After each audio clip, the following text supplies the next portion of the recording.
Something else to consider is that everything in the abdominal cavity is putting pressure on the pelvic floor muscles. So not only are the pelvic floor muscles holding up the bladder, the uterus, and the rectum, they're also ultimately holding up those organs that are on top.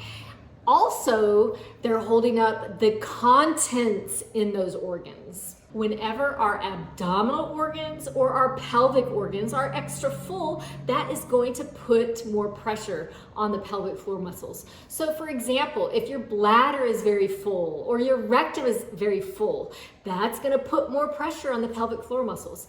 And think about the uterus. If the uterus is full with a baby and the baby's growing and all those extra fluids, the pelvic floor muscles have extra work to do to help to support those organs and the contents of those organs. Here's our female body, side view again, pubic bone in the front, tailbone in the back.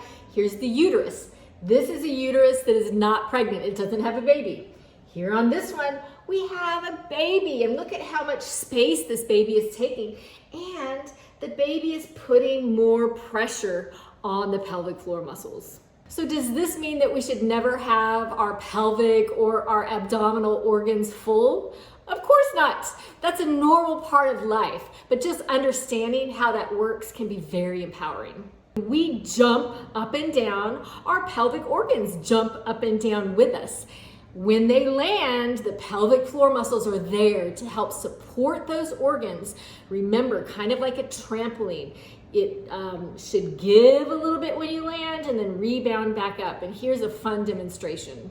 Here is another example of the pelvic floor muscles. So here is the pelvis bowl. This would represent the bones. Here are the muscles. They stretch front to back and they go side to side. When we add in the pelvic organs, the abdominal cavity, the pelvic floor muscles should support those structures from below. Now imagine that we have an increase in pressure. So let's say we have a little bit of a cough. So the pelvic floor muscles kind of rebound, they stretch and then they rebound back up, stretch and they rebound back up. But then imagine if we were doing really big things like jumping and running. The pelvic floor muscles, again, they should stretch down but rebound back up, stretch some, rebound back up.